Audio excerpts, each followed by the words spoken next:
त्रेता युग में तुम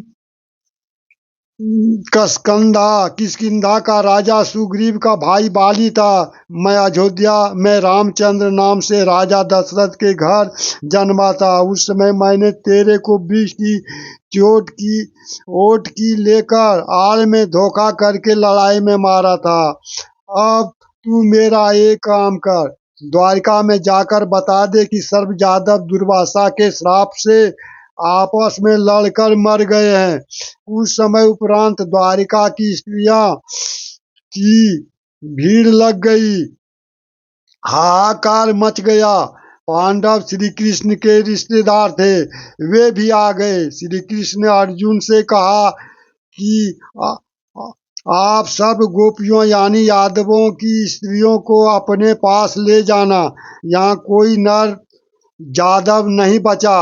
आसपास के भीड़ इनकी इज्जत खराब करेंगे।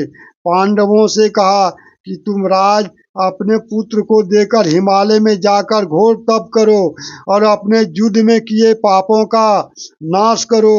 अर्जुन ने पूछा, भगवान एक प्रश्न आज मैं आपसे करूंगा, आप सत्य उत्तर देना। आप अंतिम श्वास गिन रहे हैं, मरने को हैं, झूठ मत बोलना। श्री कृष्ण ने कहा, ये प्रश्न कर। अर्जुन बोला, आपने गीता का ज्ञान कुरुक्षेत्र के मैदान में महाभारत युद्ध से पहले सुनाया था। उसमें कहा था कि अर्जुन युद्ध कर ले, तुम्हें कोई पाप नहीं लगेंगे। तू निमित्त मात्र बन जा। सब सैनिक मैंने मार रखे हैं, तू युद्ध नहीं करेगा तो भी इन्हें मार दूंगा।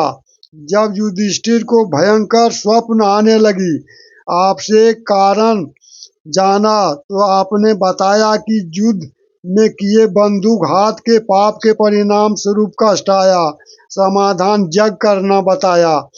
उस समय मैं आपसे विवाद नहीं कर सका क्योंकि भाई की जिंदगी का सवाल था। आज फिर आपने वही जख्म हरा कर दिया। इतनी झूठ बोलकर हमारा नाश किस लिए करवाया? कौन से जन्म का बदला लिया? श्री कृष्ण ने अर्जुन से, तुम मेरे अजीज हो, होनहार बलवान होती है। गीता में क्या कहा उसका मुझे कोई ज्ञान नहीं है। आप मेरी आज्ञा का पालन करो। यह कहकर श्री कृष्ण मर गए। पांचों पांडव साथ गए। नौकरों ने मिलकर सब यादवों का अंतिम संस्कार किया और कुछ के सब दरिया में प्रवाह कर दिए। श्री कृष्ण ने कहा था कि मेरे शरीर को जलाकर बची हुई हड्डियां की राख को एक लकड़ी के संदूक में डालकर दरिया में बहा देना। पांडवों ने वैसा ही किया। वह संदूक समुद्र में चला गया। फिर उड़ीसा प्रांत के अंदर जगन्नाथपुरी के पास बहता हुआ चला गया। उड़ीसा के राजा इंद्रदमन को स्वप्न में श्री कृष्ण भगवान ने दर्शन देकर कहा कि एक संदूक समुद्र में इस स्थान पर है, उसमें मेरे शरीर की अस्थियां तथा राख है। उसको निकाल कर उसी किनारे पर उन अस्थियों हड्डियों को जमीन में दबाकर उस पर एक सुंदर मंदिर बनवा दे। ऐसा किया गया, जो जगन्नाथ मंदिर नाम से मंदिर प्रसिद्ध है। चार पांडव पहले चले गए। अर्जुन को गोपियों को लेकर आने को छोड़ गए। अर्जुन के पास वही गांडीव धनुष था जिससे लड़ाई करके महाभारत में जीत प्राप्त की थी। अर्जुन द्वारिका की सर्व स्त्रियों को बैलगाड़ियों में बैठाकर इंद्रप्रस्थ दिल्ली के लिए चल पड़ा। रास्ते में भीलों ने अर्जुन को घेर लिया, अर्जुन को पीटा, गोपियों को लूटा, उस स्त्रियों को भील उठा ले गए। अर्जुन कुछ नहीं कर सका, धनुष उठा भी नहीं सका। तब अर्जुन ने कहा था, कृष्णनाश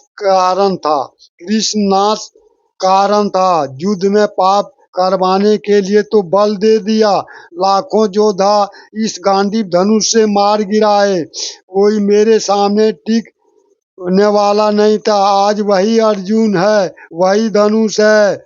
मैं खड़ा खड़ा कांप रहा हूँ। श्री कृष्ण जालिम था, धोखेबाज था, कबीर परमेश्वर जी हमें समझाते हैं कि यह जुल्म कृष्ण ने नहीं किया, ज्योति निरंजन काल ब्रह्म ने किया।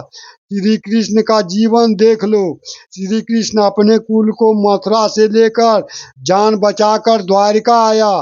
द्वारिका में उसकी आंखों के सामने सब जादव कुल नष्ट हो गया।